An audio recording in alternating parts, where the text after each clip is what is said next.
So, Carla, thank you so much for joining me. It's so lovely to Thank you meet for you. having me. Thank you so much for having me. It's an honor to be talking with you. I know you're a phenomenal singer, so Oh, thank you so much. thank you. I have been listening to your album, and it's honestly like nothing I've ever heard before. It is so beautiful, and Oh, when I was sort of reading up about it, one of the things that I read that really interested me was that um, and I read this after I'd been listening to it, and you said that you had been using healing, healing sort of tones, and I absolutely then it all made sense. I was like, why was I feeling I totally got that from your music, like it was doing something. And then when I read that you were actually, it was like a specific thing when you were composing that you'd use those frequencies. I was like, that's yes. amazing, tell me more about that. Yeah, well, it's funny because like this album's very raw for me. It's about healing myself. I had gone through breast cancer, and so this is where it started for me. And the first thing that became, for me even before I started writing was listening to what was around me. I kind of became more aware of things, and as I was doing treatment, and then also like when I would go in for acupuncture and stuff like that, I would hear these binaural beats. And I was asking my acupuncturist about it, and I noticed how this music that they were playing with binaural beats would take me into this like very like would really heal my anxiety. And so I started like reading up on them, and they're very interesting. It's basically you have these two different tones that are playing simultaneously. And the difference between those frequencies, it's proven that the frequency range, getting really nerdy here, but the No, I frequency love it, I love range that lies in actually scientifically has been proven to alter the state of your mind into different moods. And so I was experimenting with that. Um, because anxiety was something that was really hard for me. I'm healthy now, and luckily, and great, grateful for it. But when you're going through a health scare or any trauma, that dealing with the mental part about it and the anxiety for me was so hard. It was the hardest part. So I really wanted to create something that could kind of guide a journey through relief and takes the listener somewhere. Um, that is amazing, yeah. and I really felt it. And I feel like I was meant to interview you, and I was meant to listen to your album, because at the moment I'm going through similar similar journey, and Uh, I totally get what you mean about the anxiety, but there was something calming and healing in your music, yeah. which is just phenomenal that you've created that. And um and I also wanted to ask you, so um it's all about something sort of very personal to you. You've created this wonderful, beautiful album. How did you have the sort of the courage and the bravery to be so raw and vulnerable, which is what makes it so um, amazing and courageous? But you had to be amazing and courageous to get there. Yeah, it really came out of this necessity at first that, you know, there were some very unknowns in the beginning of what I was going through, and I just needed something like to look forward to every day. Your life flashes before your eyes, and you think, oh my gosh, like, I always wanted to make an album like this or like that. But really in the beginning, it was just like, how do I go to bed? How am I able to like be calm enough to get decent sleep tonight? And how do I get the motivation to get up in the morning? And that's really where it started. And it's funny because I still, even up to the Grammys, I'm still on this journey with it to, being able to sit down and just let these emotions out of me. And, as I was physically healing, I was at this point where, oh, maybe I'll finish this album. And I could see this like, oh, maybe I'm going to survive this, and it just step by step. And, it wasn't until I think the Grammys that I was even comfortable talking about it, because talking about it, sometimes that there can be a trigger, that, not purposely set off, but, you're very vulnerable when you talk about things that are unknown and scary. And someone could say something so small, meaning it to be like, well, but it could bring anxiety and fear in you. So I felt like, very protective of that. But as I've opened up about it, the community, especially in the music community, people have reached out to me who are going through similar situations, and or know someone who very close to them who went through this. And it's, oh God, it's, I gotta tell you, it's elevated me and brought me to even another point of healing, to not feel alone in it, and to hear stories of survivorship. And I realized how powerful that is for me to hear a story about survivorship, and how powerful it is for me to share that. Absolutely. And I'm just so glad that you did, that you felt inspired to create this music. And do you have a particular like composing process, or does it just kind of just fall out of you? You know what? It's different for every project. I feel like for this one, what was really, fun about it in a way was that it was very raw. Like at the beginning, I just took my phone and recorded some vocal things, or I set up a microphone. And I set up a microphone and I recorded some tracks, just me howling. This is how So She Howls came Wow. about. Amazing. Because That's so raw, isn't it? Just getting that emotion out of you. getting Yeah. it out and like not even thinking about the arrangements or anything, just that feeling needed to come out. And there were no lyrics. And I think because I had no words, I just needed this raw body sound, coming out of my voice. And so those, a lot of those tracks, I kept them. Because there was a point where I was like, oh, normally I would re-record these, and those were just a demo, right? But I'm like, no, I need to preserve this moment. Like these are real emotions happening in time, and it kind of reminded me what recording an album's all about, you know. I And love yeah, that you didn't go and polish it up. You know, you kept it authentic at the moment it came out of you. And I think when people listen to it, that's what they'll hear, and that's what will make it exciting, and that's what moves people, that it is your raw emotion, and you kept that. yeah, I just felt like I couldn't, even like mentally at that point, to go back and try to sing that was challenging, to want to like relive, the day like that I had treatment. Like I don't want to go, back No. there and Put it do in a that box. either, Yeah, right? exactly. Yeah, let's, but so the whole thing, I think it just, they say like when you have some restrictions, you can be very creative.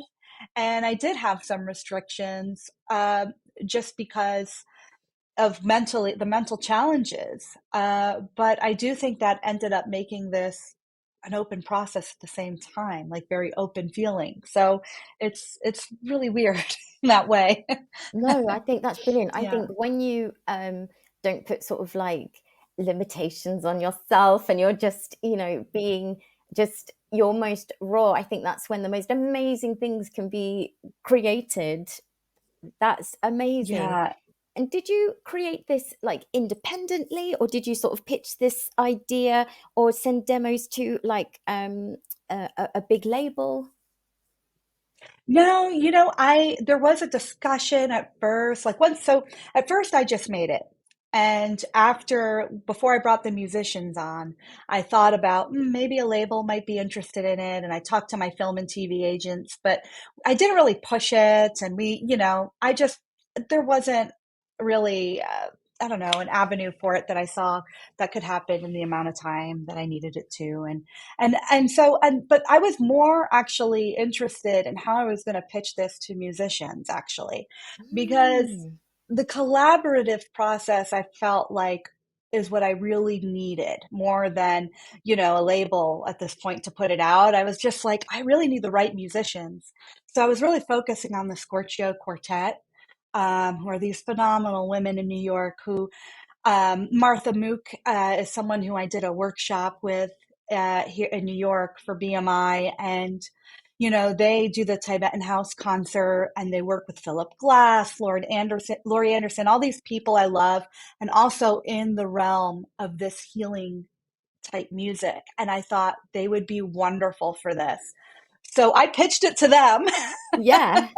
And because it's important, this is such a personal album. I really, wanted musicians who felt like they could really be a part of it, how they were really, they could connect to it because, it wasn't just like, let's just get session players and, put it together. I really wanted a collaboration with them. And I, it was talk about growth through this album, but when I got in the recording studio with them, it was the first time professionally that I talked about it, about what I had went through personally. And that was a big step for me. You Yeah, of know, course. as a woman, as women, we already have things that like we have to navigate, right? And like, I felt like this was another thing that I was very scared to tell anyone about. Um, and they were able to relate with me and be a part of the album. It was the most magical day recording I have ever had, really. I mean, it was wonderful. And then, I also wanted to get the right choir involved. And I also am a big fan of Lily Hayden out here. She's done wonderful music with her band Opium Moon, and she is very much in the new age healing music world. And this is what was really important to me. So I did put together, like, here are the demos. This is the story. This is what's going on with me. Can you guys be a part of it? And Wow. And I bet they felt so honored and privileged to be on an album that was so personal and is all about your journey, and that they'd been chosen by you for a reason. I bet they were absolutely thrilled to be part of it. yeah, from the beginning, I remember talking with Martha, especially like, in the beginning, and she was, we had a Zoom call because I'm in LA, they're in New York. And I said, listen, I'd really love for you guys to be a part of this. And I told her what's been going on in my life. And she was like, absolutely, we will make this work. Like, we would love to do it. So I feel so lucky for that. It's, when you find the musicians that you gel with and that you can really go to this really deep place with, I think that's like so magical. It's like the dream of music, right? Like it's like those moments are incredible, Yeah, and it's like ultimate creativity all together when it just all happens and you're like, wow, look what we've done.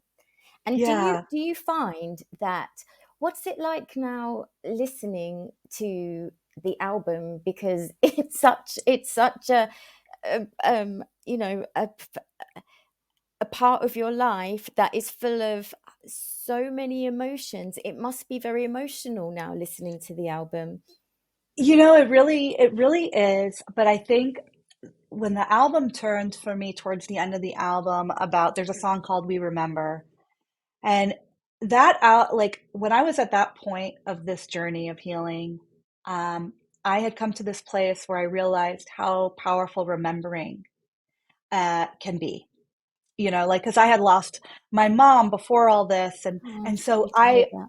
yeah, and no, but I was able to like come to a point, like she wasn't with me on this journey of cancer, but I was able to remember things and when she was here. And it was so powerful for me to have those memories and help me through some of my darkest times. And I think I realized, that ability to go back and remember is healing.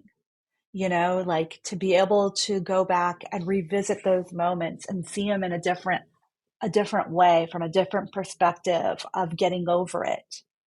There's something healing and powerful about that. So I do think, and to answer your question, going back and listening to the album,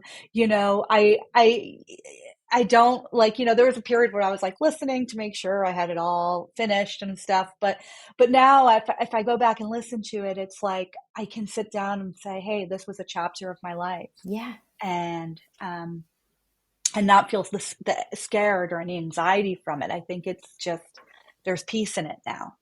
Yeah, and I feel like the universe has just gone, thank you for making this album because now you're Grammy nominated, which is just absolutely huge. So I'm so interested to know like how that works. How does it work? Yeah, Who lets you know? Like do you just get a yeah, call one day going you're Grammy no. nominated? No call. It's wonderful. I've been a member of the Recording Academy for about 5 years now. Yeah. And basically you're a member of the Academy and you can submit your music to it. And then you also like, promote your music. You want to make sure people hear your music, right? So they can at least see it on their radar. And so I just, I have a lot of my, colleagues that I've said, hey, if you can have time, have the space for it, listen to my album. And this is the part of what I was telling you before is this openness of me telling them about my Mm, journey. They yeah. began to open up to me about what they're going through. Wow. And it was That's so like, it cool. was so amazing to experience this in the music community. As we're all colleagues, but like to go to this place where we take something we're all so passionate about and realize, oh yeah, this is like music is here to like help people too. It's these emotions, this art that we're creating, it's resonating with people. And to have that open conversation and feel that community, I think has been the really one of the best things out of this whole experience. Oh my gosh. Yes. Yeah. So when you're Grammy nominated, is that something that like is there a whole load of like you were just explaining about like you're part of this community? Like do you have to like pitch the album and be like it's Yeah, like you will yeah. yeah, the stuff that we all love doing, right? Yeah, I mean, you have to, be a social media, promote your album and Yeah, hope that, the people who are voting or people who are involved with the Grammy see it. So you have to do your work as an artist and do all the promotional stuff, right? That we love doing. But, like that's, you have to do that. And I think as women, we know like we got to push for that to be heard, right? And so I have that built in me already as a film composer. Like, yeah, if I want to get a job, I really got to push, yeah, yeah. and I think that whole process is tough, but you got to do it. And I think with doing that, you open up conversations you open up conversations and you meet new colleagues who are putting out music and who are maybe they have something in the Grammys this year, and you meet tons of people, and so I think that's important. And I think we're in a fascinating time right now where labels aren't, they're powerful, of course, but I think as indie artists, like me, I feel like you can do it on your own. Like I think you can. I think there's if you can get on your social media and spread the word about your album, or I think you can do it. I don't think you need a label. That's so You just interesting because I've released independently, and you always think do the labels have, I don't know, magic people who are going to magic you different sort of opportunities that you can't get as an independent artist? So it's so interesting to hear from you that you think that you can achieve everything without the labels anymore. Yeah, I mean, you have to be strategic too. You have Yeah. to like look at it from like the way a label would look at it. Like, oh, like this is how I'm going to promote my album. Like, maybe I'll get someone to help publicize it, a publicist. Maybe I'll have a team of just a few people, Obviously our budgets aren't as big as the label, so that's where we're at, where we don't have things, but our hearts are bigger, I think, Yes, in our absolutely. own, And our passion is more because it's our thing. Exactly. Yes. Exactly. So that can carry you, too, because no one's going to work as hard as ourselves, right? Yeah. On our projects. And that's something I've really learned along the way is, you've got to, it's not just, oh, I got signed by this label, they're going to do all the work. Yeah. No. Even when you get signed, you got to do the work. So it's a bit of that, so um but but you have to be incredibly open too, because every relationship is, you want to hear, if you want a colleague to hear your music, you should keep in touch and see what they're up to, right? And make that space too. Yeah. How um how do you find, so when you're in charge of your own project, um if there are any slightly difficulter conversations to be had? Do you know what I mean? Like it's your thing and yeah. you don't have anyone to say, oh, can you tell that person that I'd like them to do this, or that this in particular, that's not how I saw it. I'm not comfortable with it. I don't want it to go that way. I want this to happen. Like how do you find all of that? I feel like sometimes that is my um downfall, that I find all of that. I Oh think it's God, my no, downfall too. no. It's so hard. It's very hard because you're so vulnerable, right? And you're putting yourself out there with people and you have direct contact. That's so hard, especially like, if if someone, sometimes like, people like will approach me about also doing a collaboration.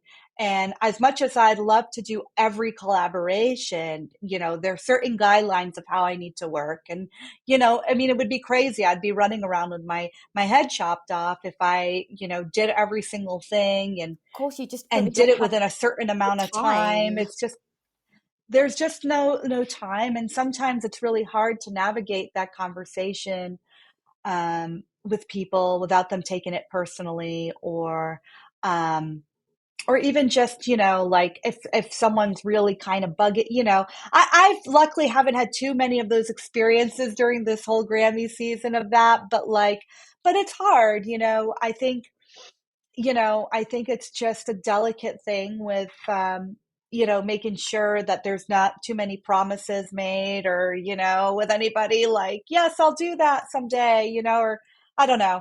It's a hard thing to navigate. So I might not be the best person to It is answer a hard thing to navigate, isn't that. it? And Yeah. what advice would you give to somebody who wanted to compose or maybe start even writing their own music? What is the best starting point, do you Yeah. think, to find that within yourself and then share it? I actually think like nowadays, because everybody can record themselves, right? There's more home studios. Because, when I was first starting out, you had to go to a recording studio. And so now that everybody has their own setup, I think that people should explore that, and explore recording yourself and finding your voice rather than going into a studio and have a producer tell you what your voice is. Like, take that time to experiment with yourself and your own sound. That would be like for me, because I felt like I first started working with different producers, and then I said, nope, I'm going to go make my own album, and I'm going to learn how to record myself and do all that. And that time I felt was when I really grew, and then I was like, oh, this is who I am, and so that, I would say that, in this day of age.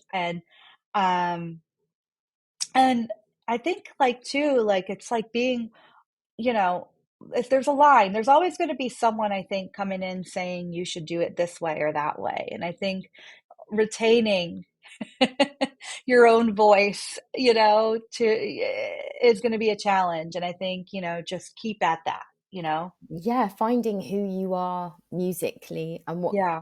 what you sort of want to say. And do you find that that's hard when you're um, asked to compose something very specific for a film or something like you do, and Oh, yeah. they have like an agenda where they're like, we want it to sound like, and they're very descriptive of the sound. Do you sometimes think, oh gosh, if I was going to do it, I would do it more like this, but they want this sound, so that's what I have to give. Well, so what I do is I do a nice little divide between my film music and my personal music to solve this problem. Because when you're film composing, you're really a work for hire, right? And you're coming in and composing music to a film that is, the director's vision. It's not your vision, it's the director's vision. And of course, as a composer, you can guide the director in a direction musically and suggest things, but it's really the director's vision. And so you have to be flexible that way as a composer. And it's bigger than you, the project, right? You're an element of a bigger story, right? And I think with composing solo albums, this is really where you can take your liberty and the liberty of doing what you want to do with your voice and experiment. And so for me, I've and each zone has influenced each other. Like if I hadn't done film scores, I don't think I'd have as much as a cinematic sound. Yeah, which So I is think that amazing. I kind of love came that. Yeah. that's what came from film scoring. And Wow. then, some of the things I do, like some of the vocal things, I think tap into my film scores. But I try to have that separation because I think if you go into a film score pushing and pushing the director to do something that you want to do and they don't, you're obviously going to come up, it's not going to work out. So you really have to leave film and TV world flexible. Yeah. And can you compose like with a deadline? Can you be creative to order if they say, well, we need this all finished within a couple of weeks? Do you go, oh, or are you like, no, I can be, it's gonna flow? Well, I think it took me a while to get to this point where you realize how quickly you can compose. And I think like I tend to find that, when there's a deadline, things actually work a lot better in film and TV. And when there's a quick deadline, it's even better because there's not, Wow. you know, too much time to fuss around. I mean, yes, you feel the pressure of writing, but I've realized that I tend to like the ideas, and I usually find the directors tend to like the first ideas that are raw and they just kind of come in Yeah. first impression. And we usually build around that anyways. So I think that's like, it's frightening at first, but I think as time goes by, you're like, oh yeah, they want what, 50 minutes of music in 3 weeks, no problem. Oh, You just start amazing. to like, and you find the tricks too, right? Because films, 50 minutes of music, you have repeating themes, you have all sorts of things happening. So it just takes that time to get comfortable with that. But, you know, it can happen. It's just a few years of doing it, and you'll start to feel more comfortable with it. Yeah. And how long did it take you to compose your album? Or I suppose you didn't really, I suppose any deadlines were sort of down to you, wasn't it? The time frame.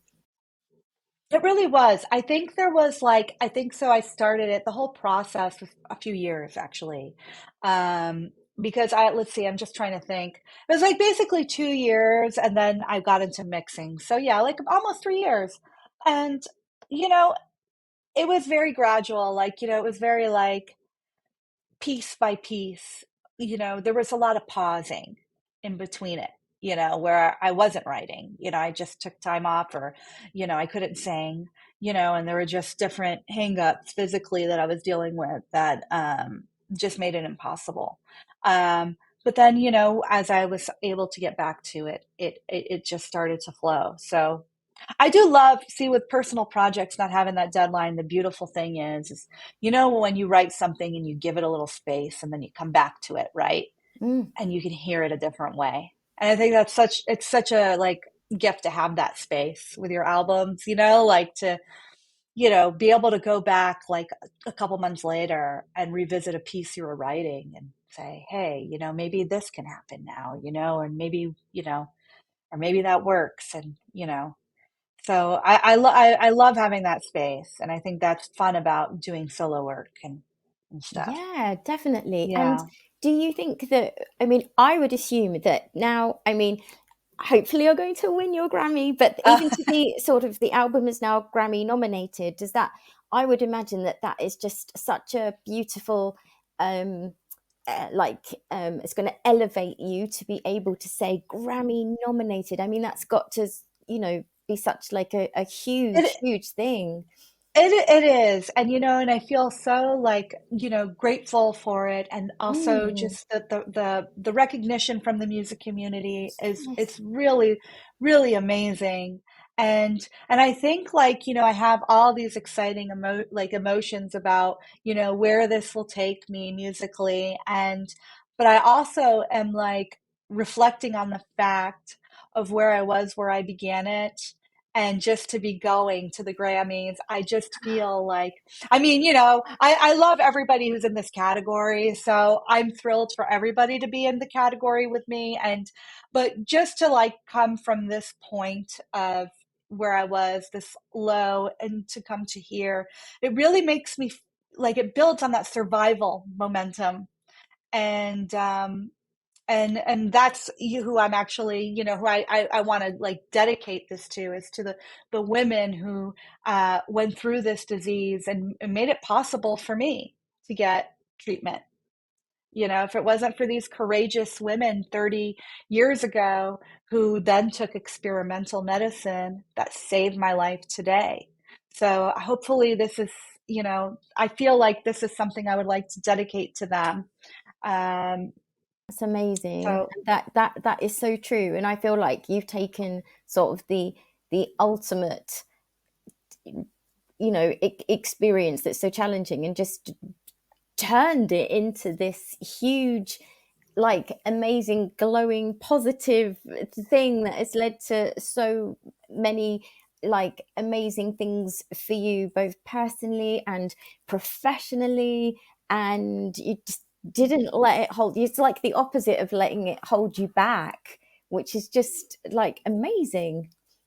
Well, thank you so much. I mean, you got like, that momentum that comes with like, when either it could come from a negative emotion of feeling like angry about cancer. And then, that fight that, no, I'm going to get through this. Mm. And that momentum, just keep it going, to something that hopefully becomes very positive. So I'm still just like, oh, like, what can I do with this to help? Like, what can I do? So I feel like it's a good place to be with in life. Definitely. I Um, feel like every time you talk about the album and you're sharing your story, you're raising awareness and showing people that look what your journey has led to something incredible. And have you got any well, Grammy nominations and like the Grammys coming up, but do you have like what's next? I feel like the world is your musical oyster. yeah, I mean, I know I'm going to take a little time this month to go and research some sound baths here in Oh, California, but nice. like I'm beginning ideas for a new album. And I'm also just gonna begin working on a docu-series, scoring a docu-series.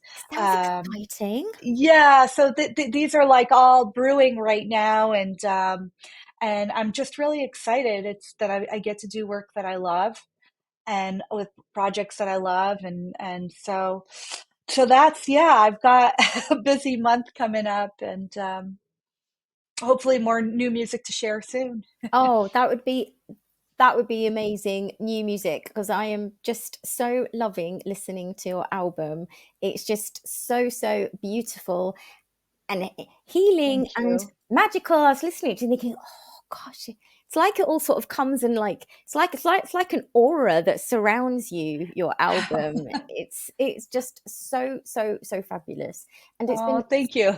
it's been so wonderful to talk to you and Same. meet you. And huge congratulations with your Grammy nomination. That is Thank just you. amazing, amazing. And I hope that you'll come back and talk to Classical Crossover I would love Magazine to. I very would love to. soon. This was so fun. Thank you Oh, so so much for having me. fun. Thank you so, so much. Thank you. Thank you.